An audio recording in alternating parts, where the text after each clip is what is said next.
नमस्कार, स्वागत है आपका पीताम्बरा परिवार में। बहुत सारे लोगों का एक प्रश्न आया है कि आपके गुरु कौन हैं। तो आज हम इसी विषय पर बात करेंगे और शायद ये आपको वीडियो अच्छा भी लग सकता है और नहीं भी, क्योंकि मेरा कोई एक गुरु नहीं रहा। जैसा कि मैंने बताया था पिछले वीडियो में कि एक गुरु थे जो मेरी माताजी के गुरु थे और उनको मेरा गुरु बनाया गया था, लेकिन ना जाने क्यों या क्या मेरी मूर्खता रही कि उनको कम आंकते हुए मैंने उन्हें गुरु स्वीकार नहीं किया और जबरदस्ती ही उन्होंने मुझे दीक्षा दिया था। खैर वो कोई बात नहीं, लेकिन जब मैंने 16 साल के अगले वर्षों में जब कदम रखा तो उसके बाद जो मेरी स्पिरिचुअल की तरफ जो झुकाव था वो बढ़ता ही चला गया। लेकिन कुछ फैमिली बर्डन था कि मुझे अपना स्टडी पे भी ध्यान देना था, अपना पढ़ाई भी करना था और हमारी फैमिली एक अच्छी फैमिली थी, तो पढ़ी लिखी फैमिली थी, तो मेरे ऊपर भी एक विशेष बर्डन था कि मुझे स्टडी करना ही है। तो प्रेजेंट टाइम में मेरे पास 2 मास्टर डिग्रीज हैं और 2 मेरे पास प्रोफेशनल डिग्री हैं। तो एक बार की बात है कि वो मेरे एक गुरु ही रहे और मैंने उन्हें गुरु की तरह स्वीकार ही किया और वो गोरखपुर से थे। उन्हें मैं बिहारी गुरु के नाम से पुकारा करती थी, लेकिन उनसे मेरा मिलना भी अचानक ही हो गया। एक्चुअली मैं अपने स्टडी के लिए दिल्ली से मैं उत्तराखंड गई थी, ये भी एक सौभाग्य ही रहा। और कुछ मेरा रिसर्च चल रहा था, उस रिसर्च पे काम करने के लिए मुझे टिहरी गढ़वाल के एक इलाके में रहना पड़ा। तो जब मैं वहाँ पहुँची तो रहने खाने की कोई व्यवस्था नहीं थी और जैसा कि आपको पता है कि वो पूरा टोटली पहाड़ी एरिया है, तो मुझे तो कुछ समझ नहीं आया। अपने इष्ट का नाम लेके मैंने सारा ट्रैवल किया और अपना जो गंतव्य स्थान था वहाँ पर मैं पहुँची।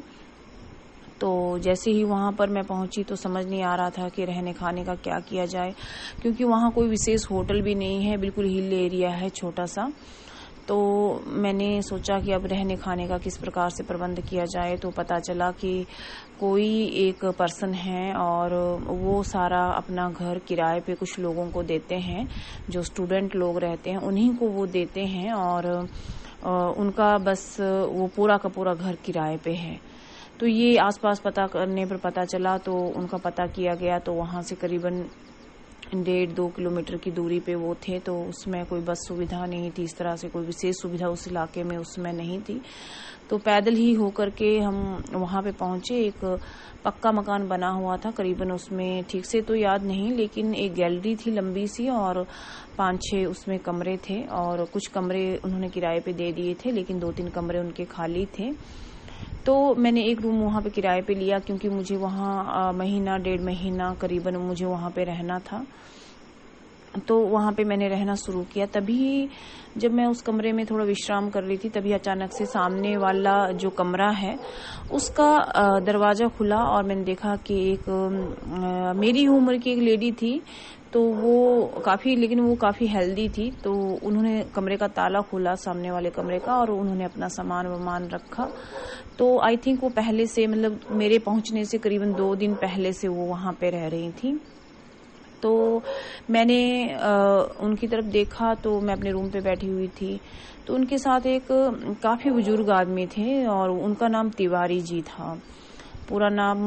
तो मैं उन्हें बिहारी बाबू या बिहारी गुरुजी के नाम से पुकारने लगी थी।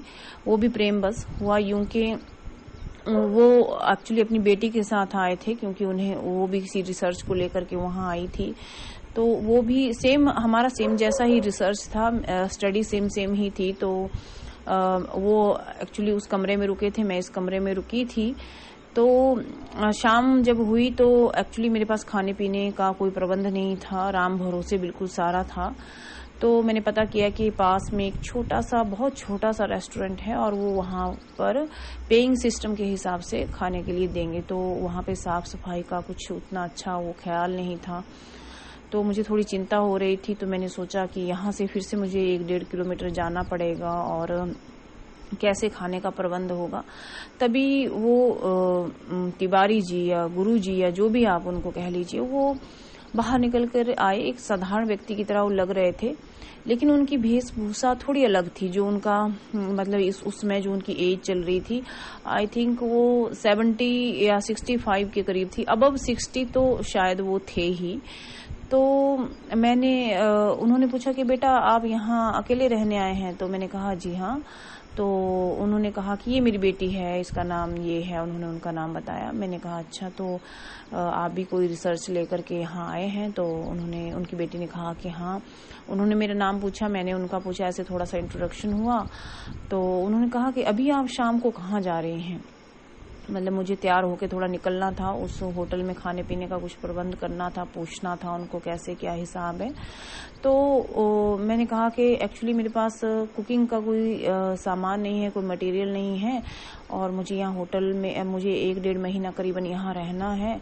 तो मुझे थोड़ा प्रबंध करना पड़ेगा, वहाँ जाकर के पूछना पड़ेगा, और मेरे पास ऐसी कोई फैसिलिटी नहीं है। तो उन्होंने कहा कि बेटा आप वहाँ रहने दो, आप हमारे साथ खाना खाना शुरू कर दो, और जो भी अगर आपको उचित लगे वो आप पे करना। तो मैंने सोचा जान पहचान तो है नहीं, लेकिन मैं भी 1-1.5 किलोमीटर पैदल जाकर के रोज वो फिर मुझे जाना पड़ना था। अब इंसान उस समय 3 टाइम खाना खाता था, तो मैं 2 टाइम खाती थी। तो मैंने सोचा 2 टाइम कौन जाएगा, कैसे रहेगा, बड़ा ही मुश्किल है। तो मेरे लिए थोड़ा टफ हो जा रहा था। तो मैंने हाँ कर दी कि ठीक है, लेकिन मैं पूरा ही वेज लेती हूँ, मतलब वेजिटेरियन मैं हूँ। तो उन्होंने कहा कि देखिए हम भी ब्राह्मण हैं और हम भी वेजिटेरियन ही लेते हैं, आप वो चिंता मत करो। तो शाम हुई तो उनकी बेटी ने खाना बनाया, तो काफ़ी अच्छे से बनाया। हम में बातें बातें हुई, काफ़ी अच्छा मुझे लगा। और उस टाइम तक मेरे पास एक छोटा सा मोबाइल भी आ चुका था, एक छोटा सा मोबाइल। उसमें बहुत छोटे छोटे मोबाइल चले थे, नोकिया का एक, आपको पता है, एक पत्थर वाला बड़ी ईंट के जैसा एक मोबाइल रहता था, मोटा सा, उसमें वो नए नए निकले थे। तो वैसा मेरे पास एक था। तो उन्होंने कहा कि बेटा आपके पास फ़ोन है क्या? मैंने कहा जी हाँ है। तो उन्होंने कहा कि क्या मेरी धर्मपत्नी के लिए आप फ़ोन लगा के देंगी क्या? मैंने कहा जी ठीक है, आप नंबर बताइए। उसमें कॉल चार्जेस भी बहुत महंगे हुआ करते थे। तो मैंने उनके लिए फ़ोन लगाया और उन्होंने अपनी धर्मपत्नी से बात की काफ़ी देर। तो बाद में खाना वाना हमने खाया, लेकिन उस दिन कुछ स्पेशल नहीं हुआ। मुझे वो थोड़े डिफरेंट इसलिए लगे क्योंकि उनकी एज थी अबव 65 या 70 के करीब उनकी एज थी, लेकिन उनका जो आउटफिट था या जो पहनते थे वो समथिंग डिफरेंट था। तभी मैं कहती हूँ कि वेशभूषा से किसी को पहचाना नहीं जा सकता। एक्चुअली वो एक पुरानी कोई जीन्स पहनते थे और एक टी शर्ट पहनते थे, और थोड़ा अपना जो जीन्स था वो पूरा पेट पे बांधते थे। तो देखने में थोड़ा अजीब लगता था, और वो बड़ा धीरे धीरे चलते थे, और उनका हाइट भी कोई ज़्यादा नहीं था। तो एक्चुअली मुझे एक बार थोड़ा अटपटा भी लगा कि किस तरह से ये, मतलब इस तरह का पहनावा क्यों पहनते हैं, इतनी एज जब हो गई है। तो एक्चुअली हमारे बगल के ही एक रूम छोड़ करके 2 लड़कियां भी रह रही थी, वो भी कोई रिसर्च में थी। तो उनसे वो लड़कियां जो थी वो भी उनका काफी मजाक उड़ाया करती थी। तो मेरे मन में, मैंने कभी मजाक तो उनका नहीं उड़ाया, बट मेरे मन में विचार आया कि ऐसा पहनावा क्यों पहनते हैं, जैसे इनकी एज है उस हिसाब से तो इनको या पैंट शर्ट या कुछ इस तरह से कुछ पहनना चाहिए। एक हमारा वे ऑफ थिंकिंग उस तरह का होता है। तो मेरा भी उसमें जो वे ऑफ थिंकिंग था वो उस तरह का था। तो बगल वाले रूम में एक इंजीनियर प्रोफेसर रहते थे, और उससे बगल वाले रूम में एक योगा टीचर रहते थे। वो वहाँ की यूनिवर्सिटी में योगा टीचर थे। तो काफी वो योगा वोगा भी किया करते थे, लेकिन वो भी उनका थोड़ा मजाक उड़ाते थे कि देखिए इस उम्र में ये एकदम हैंडसम और डैशिंग लगते हैं और किस तरह का पहनावा पहनते हैं। तो हुआ यूं कि दूसरे दिन वो मेरे पास आए और उन्होंने कहा कि बेटा मैं एक आपसे रिक्वेस्ट करना चाहता हूँ, अगर आपको बुरा ना लगे, क्योंकि उनकी लैंग्वेज थोड़ी यूपी और बिहार वाली थी। तो मैंने कहा हाँ आप बताइए, कहिए। तो उन्हें कहा कि मैं अपनी बेटी के साथ रूम पे रहता हूँ, मतलब सोना खाना पीना वहीं उस रूम में होता है, लेकिन अगर तुम्हें बुरा ना लगे तो आप दोनों का स्टडी में भी हेल्प हो जाएगा अगर आप हमारे रूम में शिफ्ट हो जाओ और मैं आपके रूम में शिफ्ट हो जाऊं। तो आप दोनों इकट्ठे रह लो एक रूम में और मैं आपके रूम में रह लेता हूँ। पहले मेरे मन में आया कि हाँ करूँ या ना करूँ, फिर मैंने सोचा चलो जब बुजुर्ग आदमी हैं और इस तरह से कह रहे हैं तो ठीक है। तभी तक भी मैंने उनको बिल्कुल साधारण ही जांचा। उसके बाद मैं उनके रूम में शिफ्ट हो गई, वो मेरे रूम में शिफ्ट हो गए। और क्या हुआ कि उनकी बेटी खाना बनाने लगी, तो मैंने उन्हें कहा कि मैं आपकी हेल्प कोई कर दूं।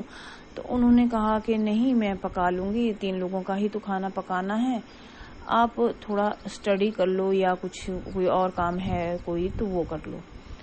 तो मेरे मन में विचार आया कि मैं एक बुक ले आऊं अपने कमरे से जा करके। तो मैं अचानक से मैंने देखा कि दरवाजा थोड़ा सा लगा हुआ है और जो हमारे अंकल हैं या गुरु हैं या जो भी हैं वो उस मेरे कमरे के अंदर बैठे हुए हैं। हालांकि वो वहीं मेरे कमरे में ही सोने लगे थे। तो जैसे मैंने दरवाजा खोला वो एकदम ध्यान अवस्था में एकदम शांत, और दिया बत्ती वहां पे लगा हुआ है। उन्होंने पूजा का स्थान एकदम बनाया हुआ है और जो रूम था बिल्कुल वो एकदम शांत और इतना सौम्य और पवित्र हो चुका था कि मैंने जैसे ही उसमें एंटर किया तो मेरे साथ एक शक्ति वहां पे टकराई। और उनका जो तपोबल था वो इतना, और उनका जो रूप था एक्चुअली वो उसमें जो बैठे हुए थे उन्होंने एक धोती पहना हुआ था और अपना जनेऊ धारण किया हुआ था और एकदम वो पद्मासन में बैठ करके ध्यान मगन थे या कोई जप कर रहे थे। तो मैंने उनको डिस्टर्ब तो नहीं किया, लेकिन मैं स्तब्ध रह गई और 1-2 मिनट तक उनको देखती ही रह गई। और मैंने उनको डिस्टर्ब करना ठीक नहीं समझा, तो मैंने वहां से बुक्स उठाया और मैं बाहर आ गई। पर मेरा मन नहीं माना और पता नहीं किस प्रेरणा से जा करके मैं उनके बगल में एक चटाई बिछी हुई थी, वो तो आसन पे बैठे हुए थे अपने आसन पे, वहां जाकर के मैं बैठ गई और हाथ जोड़ के बैठ गई। और मैं उनका तेजोमय रूप देख रही थी, जो एक साधारण इंसान जिसका शायद मेरे मन में भी ऐसे ऐसे विचार आ रहे थे कि कैसे हैं, कैसे वस्त्र पहनते हैं, छोटा सा हाइट है लेकिन बातचीत में बहुत अच्छे हैं। तो एक आंकलन जो था वो मेरे एकदम से बदल गया कि मतलब वो कितने अच्छे हैं, कितना तेजोमय इनका रूप है। और वहाँ एक दिव्य सुगंधी थी पूरे कमरे में, मतलब एक वातावरण पवित्र था। देखिए जो इस तरह का जो माहौल होता है, या हम जब किसी दिव्य पुरुष या दिव्य स्त्री या इस तरह से दिव्य दर्शन किसी भी देवी देवता के करते हैं तो उनको एक्सप्लेन नहीं किया जा सकता, इन वर्ड्स में एक्सप्लेन कभी नहीं किया जा सकता। अगर आपने मान लीजिए 1000% देखा है तो आप 1, 2, 3, 4 या 10% ही एक्सप्लेन कर सकते हैं। वो भी ऐसा रहता है कि जब आप एक्सप्लेन करने लगते हैं तो आपके मुंह से उटपटांग ही निकलता है, जैसा कि आई थिंक मेरे मुंह से अभी निकल रहा है। तो मैं बैठ गई और उन्होंने आंखें खोल दी और उन्होंने कहा कि आप पूजा करेंगी क्या? मैंने कहा हाँ मैं करूंगी। तो उन्होंने कहा तो तुमने अपने रूम में मंदिर क्यों नहीं बनाया था? मैंने कहा कि एक्चुअली मैं यहाँ सिर्फ रिसर्च को लेकर के आई थी और मैंने सोचा 1 मंथ ही लगेगा, तो मैं अपना पूजा का सामान ये वो कुछ नहीं लेकर के आई और खाली वैसे ही आ गई। और मैंने मतलब इस तरह से कुछ बहाना उनको कर दिया। तो उन्होंने कहा कि मुझे आपके मुंह से एक कुछ सुनना है। एक्चुअली मैं उसका एक्सप्लेन यहाँ नहीं कर सकती हूँ। मैंने कहा कि ठीक है, आपको मतलब वो एक चालीसा था, कवच था। मैंने उनको कहा कि आपको कैसे पता कि वो मुझे आता है, क्योंकि देखिए चालीसा है, कवच है, बहुत सारे कवच हैं, बहुत सारे चालीसा हैं। तो उन्होंने कहा कि नहीं मुझे ये सुनना है, क्या आप सुनाओगी? मैंने कहा जी हाँ। तो जब मैंने वो गाना शुरू किया तो पता नहीं मुझे कभी इतना डिफरेंट अपने आप में कभी फील नहीं हुआ। तो उन्होंने कहा कि एक और बार, जब वो मतलब पूरा हो गया उन्होंने कहा एक और बार। मैंने फिर से वो गाया, फिर उन्होंने कहा कि एक और बार, मैंने फिर से गाया, फिर उन्होंने फिर से कहा कि एक और बार। ऐसे 4-5 बार हो गया। तो मैंने कहा कि आप ऐसा बार बार क्यों कह रहे हैं और मैं थक गई हूँ अब। तो उन्होंने कहा कि जब तुम गा रही हो, जब तुम ये बोल रही हो तो यहाँ पे माँ भगवती साक्षात नजर आ रही हैं। एक्चुअली मुझे पता था कि ये तुम्हें सिद्ध है या ये तुम गा रही हो। देखिए उनका सही वर्डिंग मैं यहाँ नहीं कह सकती हूँ, इसलिए थोड़ा उस शब्दों का टच मैं लेकर के डिफरेंट वर्ड आपके लिए यूज करूंगी, क्योंकि ये तो अलग ही रहता है। तो मैंने कहा क्या सच में माँ भगवती यहाँ पर हैं? तो उन्होंने कहा हाँ। मैंने कहा अच्छा। तो मैं फिर से गाती हूँ, आप फिर से दर्शन कर लो। मतलब वो इसी तरह से, मतलब मैंने ज़्यादा कुछ विचार इस पे किया नहीं। मैंने सोचा कि शायद इनको नज़र आ रही हैं देवी, तो ठीक है मैं गा देती हूँ। मैंने फिर गाया, जैसे शुरू किया, अभी वो आधा ही हुआ था तब तक उनकी बेटी आ गई और उन्होंने कहा कि पापा आप भी क्या, मतलब उन्होंने पीछे से डिस्टर्ब कर दिया। उन्होंने अपनी ही खड़ी बोली में बात की और कहा पापा आप भी क्या, खुद तो ऐसे तंत्र मंत्र करते रहते हो, अब इस बेचारी को भी आपने बिठा दिया यहाँ पे, हमारी पढ़ाई का क्या होगा, और खाना भी ठंडा हो रहा है। तो एकदम से वहाँ पे विघ्न पड़ गया और उन्होंने कहा कि क्या तुमने ये कहीं पे सीखा है? तो उनकी बेटी वहीं खड़ी थी। मैंने कहा नहीं, लेकिन मैं बचपन से ऑटोमेटिकली इसको गाती हूँ, मुझे नहीं पता कि किस प्रेरणा से मैं ये करती हूँ, लेकिन मैं करती हूँ। तो उन्होंने कहा कि बहुत अच्छा बहुत अच्छा। उसके बाद हम तीनों ने मिलकर आरती की, फिर खाना खाया, फिर हमने अपना स्टडी किया। ऐसे नेक्स्ट डे तो वहाँ पे एक गार्डन भी था, तो वहाँ पे वो टहल रहे थे, तो मैं उनकी बेटी के साथ बातें कर रहे थे। फिर हम छत पे चले गए, वहाँ पे बातें कर रहे थे, कुछ लोग वहाँ पे और भी थे। तो उन्होंने मुझे छत पे आकर के कहा कि क्या तुम सूर्य प्रणाम करती हो? मैंने कहा हाँ मैं सूर्य प्रणाम तो करती हूँ, अगर सूर्य देव नजर आ जाएं, लेकिन आप इतने डिफरेंट वे से क्यों पूछ रहे हैं? तो उन्होंने कहा कि क्या करो? मैंने कहा ठीक है।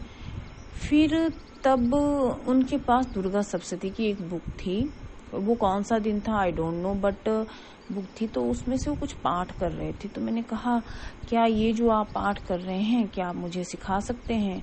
या उन्होंने कहा हाँ मैं सिखा सकता हूँ कि दुर्गा सप्तशती के क्या भेद हैं, दुर्गा सप्तशती के क्या रहस्य हैं, मैं तुम्हें सब बताऊंगा और किस तरह से ये करना चाहिए। और वो दिन है, आज का दिन है। उन्होंने मुझे दुर्गा सप्तशती के बारे में ऐसे ऐसे रहस्य बताए, ऐसी ऐसी बातें बताई कि मैं शायद धन्य हो गई। हम 1-1.5 महीना ही साथ में रहे, लेकिन उन्होंने मुझे बहुत सारा एक तरह गुरु की तरह ज्ञान दिया। उस समय मुझे ऐसा पता नहीं था कि ये गुरु ही मेरे एक तरह से हो गए हैं, या मैंने इनको मन में गुरु ही धारण कर लिया है। तो मेरी लाइफ में ऐसे बहुत सारे लोग आए जिनसे मैंने कुछ ना कुछ सीखा। मैंने कभी उम्र का भेदभाव नहीं किया। अगर 10 साल का 5 साल के बच्चे से भी कुछ सीखने को मिल जाता है तो मैं उनसे सीखती हूँ, और कुछ अच्छा अगर किसी से जानने को मिल जाता है तो वो मैं जानना चाहती हूँ और मैं जानती हूँ। देखिए, एक लाइफ में सिर्फ एक गुरु के साथ आपका गुजारा नहीं हो सकता है, आप याद रखिए। बेशक कई लोग पीताम्बरा परिवार से जुड़े हुए हैं, यहाँ से जुड़ करके साधनाएं कर रहे हैं, मंत्र जप कर रहे हैं, लेकिन मैं आपको बता दूं कि ये एक अनंत की यात्रा है और ये एक महासागर है। अगर आप सोचें कि गुरु के बल पे अगर आप तैर सकते हैं तो ऐसा नहीं है। सदगुरु मिलना बहुत ही मुश्किल है। अगर आपका कोई प्रारब्ध ही रहे, कोई पुराने जन्म का कोई कर्म ही रहे या कुछ ऐसा ही रहे, तभी आपको कोई सदगुरु मिल सकते हैं। जैसा कि मेरी लाइफ में छोटे छोटे इंसिडेंट हुए और बाद में मुझे लगा कि हाँ, क्योंकि देखिए जब को कुछ चीजें घटित होती हैं तो हम उसको नॉर्मल ले लेते हैं, लेकिन जब वो जो मेरे गुरु थे गोरखपुर से, या जिन्होंने मुझे दुर्गा सप्तशती के जो रहस्य बताए, भेद बताए, और मुझे दुर्गा सप्तशती का पाठ करना सिखाया, नवारण मंत्र के क्या क्या फायदे हैं, किस तरह से करना चाहिए और इसको करके क्या क्या फायदे हैं, जब मैंने उनसे सीखा तभी मुझे वो चीजें पता चली। मैंने एक दूसरे एक वीडियो, जो मेरा फर्स्ट वीडियो था कि मैंने अप्सरा के जो पुत्र थे उनके साथ मेरी मुलाकात हुई थी, उन्होंने भी मुझे दुर्गा सप्तशती के कुछ रहस्य बताए थे, माँ दुर्गा के कुछ रहस्य बताए थे, भोले बाबा के भी उन्होंने कुछ रहस्य बताए थे। तो ये मेरे लिए एक अद्भुत सफर रहा है और सभी लोगों से मैंने कुछ न कुछ सीखा है, चाहे उन्हें गुरु भाई मान करके, चाहे अपना दोस्त मान करके, चाहे गुरु मान करके, या कुछ भी। देखिए, ज्ञान प्रदाता वो है, उसमें उम्र का भेद नहीं है। अगर वो मान लीजिए आप 40-45 साल के हैं, लेकिन अगर आपको कोई गुरु ज्ञान दे जाता है और उसकी उम्र मात्र 5 साल है तो वो भी आपके लिए गुरु है। अगर कोई आपको 80 साल का पर्सन ज्ञान दे जाता है और आपकी उम्र 40-45 साल है, तब वो भी आपके लिए गुरु है। हो सकता है कि आपका कोई हम उम्र हो लेकिन वो आपसे ज्यादा ज्ञानी हो, ये भी हो सकता है। तो अगर आप किसी के पहनावे पे जाएंगे या किसी की उम्र पे जाएंगे तो वो चीज गलत रहेगी। अगर आपको कहीं से भी कुछ भी सीखने को मिलता है कोई भी है वो, चाहे आपका शत्रु ही क्यों ना हो। कई बार आपके शत्रु ही आपको आपके भेद बता जाते हैं, जो आपको कभी ज्ञान नहीं रहता है, जो अपने बारे में आप नहीं जानते हैं, तो वो उस समय ही आप जान पाते हैं। जब वो आपका शत्रु आपके ऊपर अटैक करता है या कुछ इस तरह से कोई प्रयोग करता है, तो आप जान पाते हैं, अरे मुझ में ये अनंत संभावना भी थी। हम सभी में अनंत संभावनाएं जुड़ी हुई हैं। चाहे आप किसी भी कास्ट, किसी भी धर्म से हैं, कहीं से भी बिलोंग कर रहे हैं, देहात से हैं, गांव से हैं, सिटी से हैं, या कहीं से भी हैं, लेकिन आप में अनंत संभावनाएं हैं। और अगर आप चाहते हैं कि इस स्पिरिचुअल जो क्षेत्र है या जो फील्ड है, इसमें अगर आप आगे बढ़ें, तो ये आप भूल जाइए कि गुरु के साथ आपका गुजारा हो जाएगा। बिल्कुल नहीं होगा। स्वयं श्री कृष्ण जी के बहुत सारे गुरु थे, आप उनका इतिहास उठा के देख लीजिए, आपको पता चलेगा। श्री कृष्ण हर विद्या में निपुण थे और उनके अलग अलग गुरु रहे। उसी प्रकार बहुत सारे लोगों के बहुत सारे गुरु हो सकते हैं, लेकिन सबसे बड़ा गुरु जो इस समय है वो है समय। जो समय आपको सिखाता है या समय जिससे आपको मिलवाता है और जो कभी लौट करके नहीं आता है, वो सबसे बड़ा गुरु है। तो जो हमारे यूपी बिहार के जो गुरु जी रहे, जिनसे हमने ये सत्य जाने कि किस प्रकार दुर्गा सप्तशती का पाठ करना चाहिए, दुर्गा जी के कवच के क्या फायदे हैं, देव्यर्थम शीर्षम के क्या फायदे हैं, अर्गला स्तोत्र क्यों करना चाहिए, सिद्ध कुंजिका क्या है, इसको क्यों करना चाहिए। एक्चुअली उन्होंने मुझे सबसे ज्यादा जो उस समय सिखाया वो सिद्ध कुंजिका को लेकर के ही सिखाया। उन्होंने मुझे बताया कि निवाण मंत्र है, उसका आप 3 तरीके से जप कर सकते हैं। ओम ऐम हरीम क्लीम चामुंडाय विच्चे, ओम ऐंग रीम क्लीम चामुंडाय विच्चे। उन्होंने मुझे बताया कि क्यों, कौन से उद्देश्य से, किस तरह से पाठ करना चाहिए या निवाण मंत्र का जप करना चाहिए।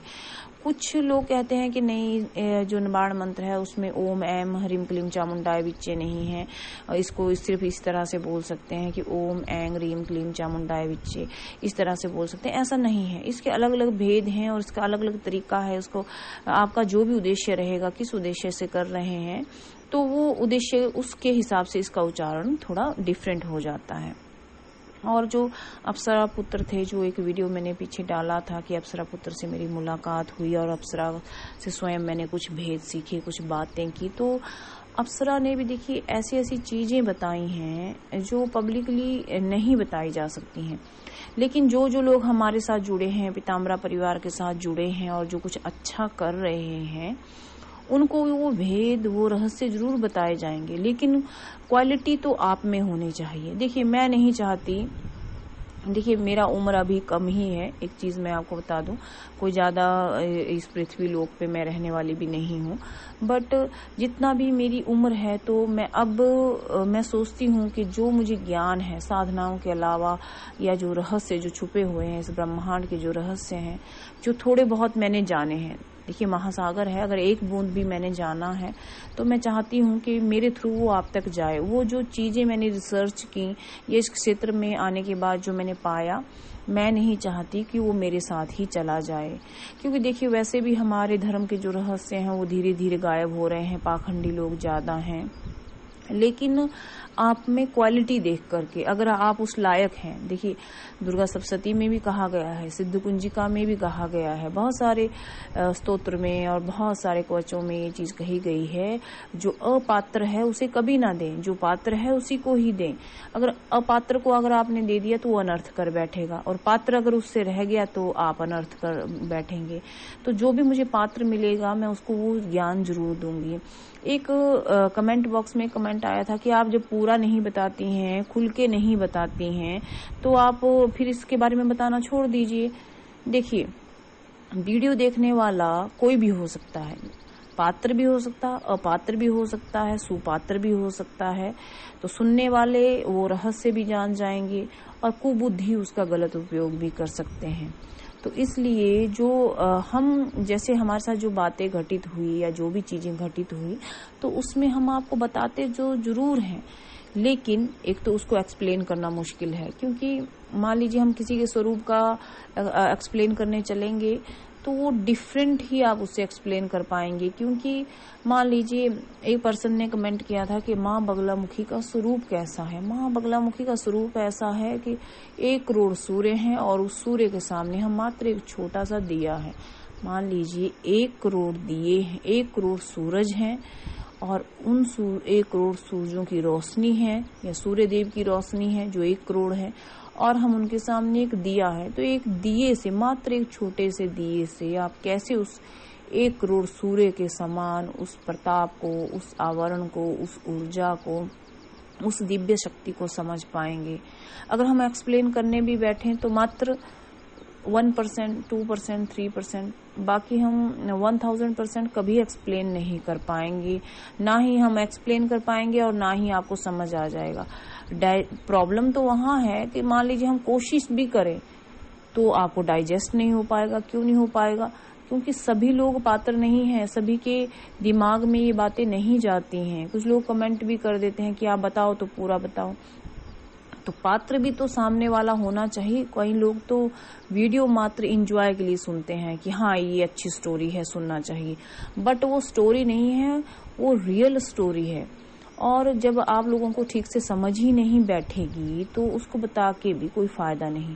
लेकिन थोड़ा थोड़ा धीरे धीरे हम आपको एक्सप्लेन करते हैं ताकि आप उसको थोड़ा थोड़ा ऑब्जर्व कर पाओ, थोड़ा थोड़ा समझ पाओ। मान लीजिए आज आपने 1% समझने की कोशिश की, आपको वो आया, कल आप में पात्रता आएगी, आप 2% समझेंगे, फिर 3% समझेंगे, फिर 4% समझेंगे। कोई कहीं से समझ के नहीं आता, कोई अपने माँ के पेट से सीख करके नहीं आता, सब आपको यही सीखना है। लेकिन वो सीखना है अगर आप में जिज्ञासा हो। अगर आप में जिज्ञासा ही नहीं है तो फिर मैं चाहे जितना भी एक्सप्लेन आपके सामने करूं तो वो भैंस के आगे बीन बजाने के बराबर ही होगा। ऐसा नहीं है कि मैं अपना ज्ञान नहीं बांटना चाहती। एक कमेंट बॉक्स में एक और कमेंट आया था, उन्होंने कहा, वो हमारे रेगुलर हमारे वीडियोस देखते हैं, उन्हें पता चल जाएगा कि हम उन्हीं के कमेंट का आंसर कर रहे हैं, कि आजकल आपने अपने वीडियोस में बहुत सारी ज्ञान की बातें देना शुरू कर दी हैं। ऐसा क्यों? इसलिए कि जीवन का कुछ अता पता नहीं है। ठीक है, मैं नहीं चाहती कि जो तुच्छ ज्ञान मैंने पाया है, तुच्छ कोई बड़ा ज्ञान नहीं है, जो तुच्छ ज्ञान मैंने पाया है, जो रहस्य कभी मेरे सामने खुले हैं, वो मैं आप सभी को बता करके ही यहाँ से जाऊं या इस लोक से जाऊं, ताकि कुछ तो भार मैं हल्का महसूस करूं और कुछ तो आप लोगों का कल्याण हो जाए। ये जरूरी नहीं है कि गुरु सदगुरु हो, लेकिन यदि आप पत्थर को भगवान माने तो वो भगवान बन जाता है। ये जरूरी नहीं है कि मैं सदगुरु हूँ, लेकिन ये जरूरी आपके लिए है कि आपने वो ज्ञान पाना है, सदगुरु मानना है या नहीं मानना है। जैसी आपकी भावना रहेगी वैसे ही प्रभु की मूर्त होती है। ठीक है, बाकी आपके ऊपर है कैसे क्या है। क्योंकि मेरी लाइफ में तो देखिए बहुत सारे गुरु आए हैं, कोई एक नहीं है। बचपन से लेके अभी तक बहुत सारे लोग हैं जो जाने अनजाने आपको कुछ सिखा जाते हैं। बाकी कुछ सिद्ध योगी भी आए, सिद्ध अघोरियों के मैंने दर्शन किए, सिद्ध योगियों के दर्शन किए, वो तो अलौकिक हैं। देखिए वो किसी को मिलना, अगर आप सोचें आप ऋषिकेश जाएंगे, हरिद्वार जाएंगे या कहीं उत्तराखंड में चले जाएंगे, वो आपको मिल जाएंगे, तो वो असंभव है। पहली बात, आप उन्हें पहचान नहीं सकते। दूसरी बात, अगर वो आपको जान भी लें तो आप में यदि पात्रता नहीं है तो वो आपसे बात ही नहीं करेंगे। आप उनको एकदम साधारण जान करके या कुछ अटपटा यूं कहूं मैं, अगर आप उनको बिहारी भिखारी या अजीब सा कोई गरीब इंसान जान करके आप उनको इग्नोर करेंगे। बट वो हैं तेजस्वी जो पुरुष हैं, वो रहते हैं। मैंने भी जो अगर दर्शन किए हैं तो वो मैंने अनजाने में किसी प्रारब्ध का कोई मेरा कर्म रहा, पूर्व जन्मों का कोई मेरा अच्छा कर्म रहा, या उनका मेरा कोई ना कोई छोटा मोटा कहीं से कोई संबंध रहा होगा, तभी उनके दर्शन मैं कर पाई हूँ। अदरवाइज तो देखिए इस दुनिया की भीड़ में कौन किसको जानता है, कोई किसी को नहीं जानता। सब अपने अपने काम में रमे हुए हैं, आप अपने गृहस्थ में रमे हुए हैं, जॉब में रमे हुए हैं, हम अपने कामों में रमे हुए हैं। लेकिन जो भी है वो सत्य यही है कि जहां से आपको ज्ञान मिले बस आप बटोर लीजिए। लेकिन उसके लिए आपको एकदम से एक थर्स्टी क्रो जैसे होता ना, प्यासा कौवा, आपको उसके बराबर होना पड़ेगा। आपको इस तरह से होना चाहिए, ज्ञान की ललक आप में होनी चाहिए, ज्ञान को पाने की ललक आप में होनी चाहिए। फिर देखिए, अगर आप में प्यास है तो कुआं खुद आपके पास चल करके आएगा। आपको कहीं जाने की जरूरत नहीं है, ना केदारनाथ, ना बद्रीनाथ, ना कहीं और, ना उत्तराखंड में कहीं भटकने की जरूरत है आपको। आप में एक सच्ची प्यास होनी चाहिए। अगर आप में सच्ची प्यास है तो आपको स्वयं सिद्ध योगी आपसे मिलने आते हैं। अगर आप सभी को ये वीडियो अच्छी लगी हो तो लाइक और शेयर कीजिए, और डिसलाइक करने वाले डिसलाइक कीजिए। नमस्कार।